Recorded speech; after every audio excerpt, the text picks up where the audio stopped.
beginning a new day with a mind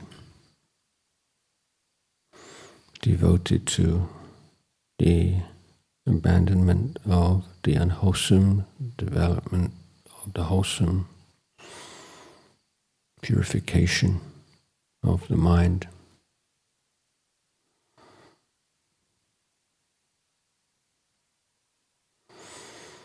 The Buddha said that a day is not considered auspicious according to a chart, a sun chart, or the theories and beliefs of astrologers and fortune tellers, but whatever day it may be, if you do good things, speak good things, use your mind well, it's an auspicious day. You can make every day an auspicious day.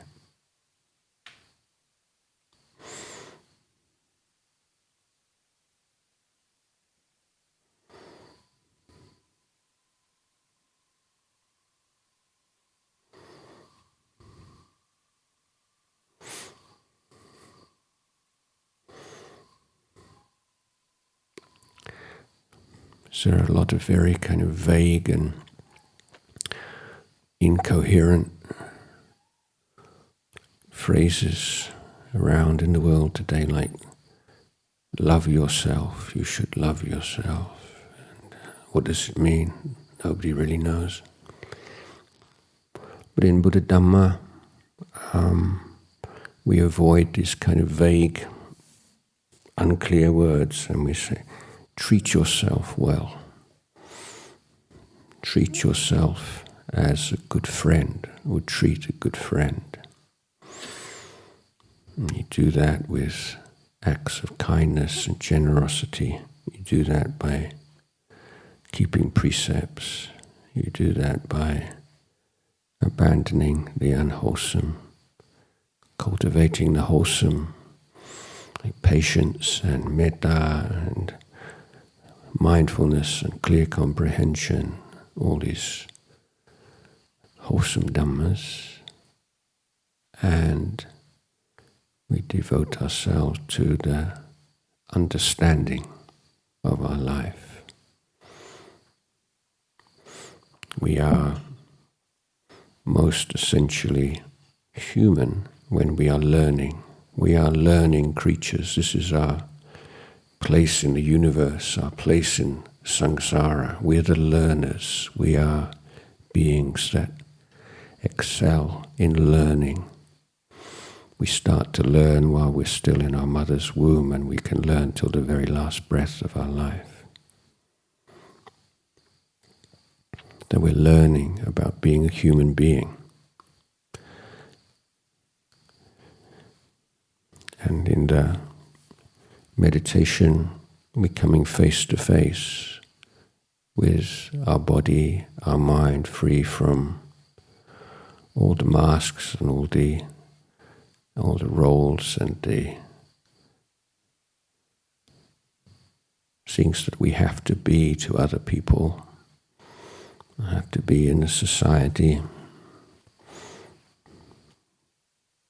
Just come face to face with the body, with feelings, perceptions, thoughts, emotions, sense consciousness, the four elements, the five khandhas,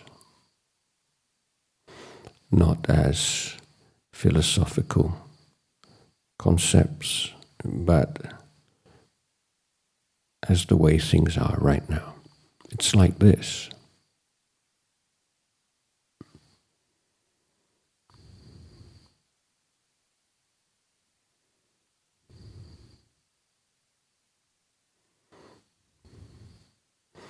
But the tool that we need to probe deeply into the way things are, the way this is, the way the five khandhas are, is the stabilized mind, the mind which is free of hindrances,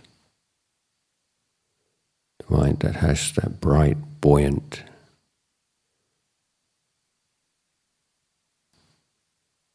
profound sense of well-being that comes from putting down, putting aside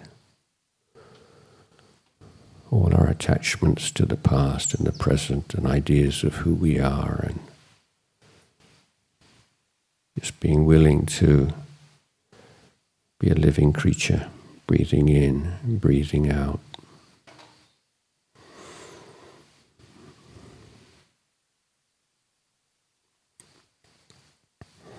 This is all we have. This is all we've ever had. All we ever will have. It's just this right now.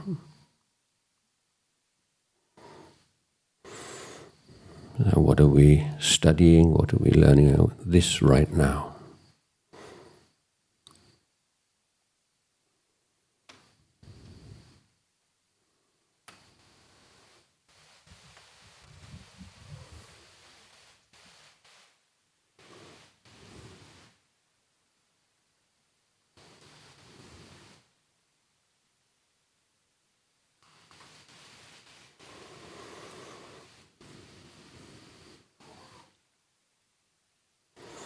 So mindfulness bears the breath in mind. Mindfulness is not forgetting.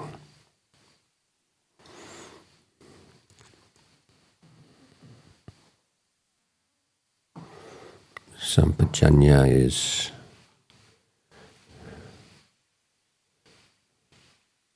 that awareness, clarity, wakefulness.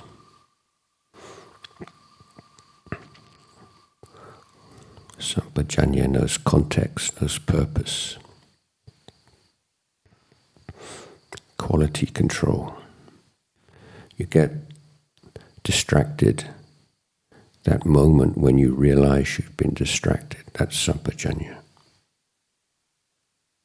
It's that you awake to the fact that you've lost the breath, that your mind's caught up in some memory or some desire or some imagination or some business or other. Just observe that that moment when you realize that's awakening.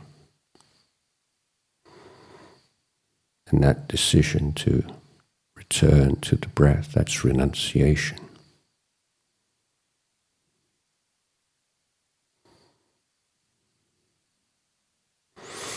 So when you become aware of distraction,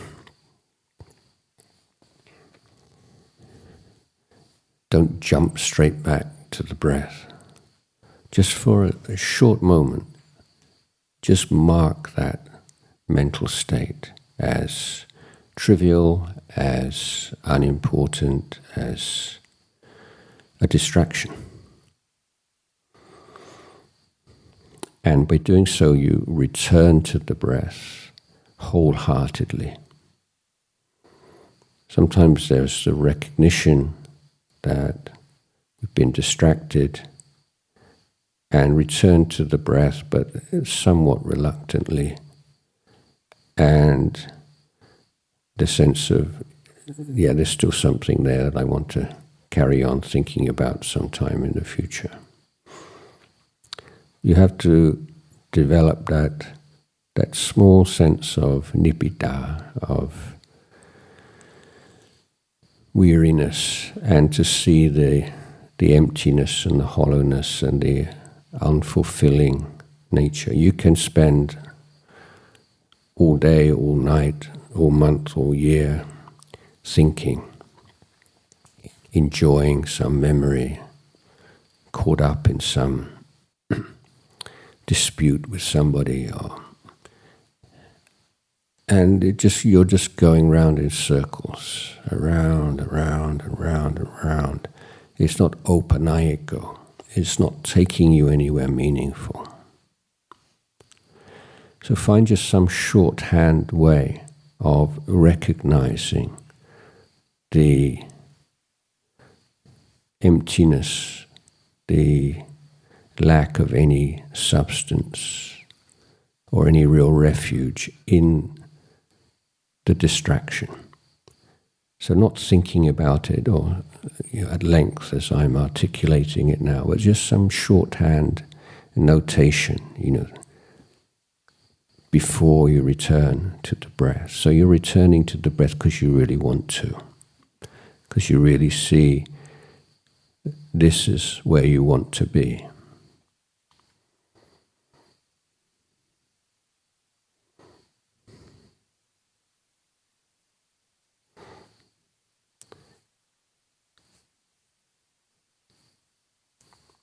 So the mind on the meditation object is the mind which has a possibility, the potential for liberation.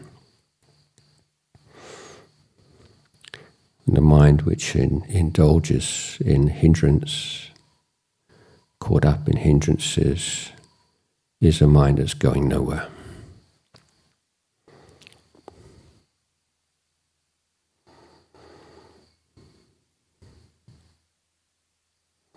So we can make our choice. There's nobody forcing us.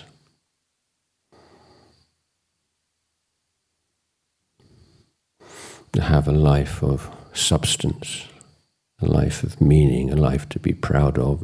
All these things are within our grasp when we focus and commit ourselves to the practice which the Lord Buddha gave us out of his great wisdom and compassion.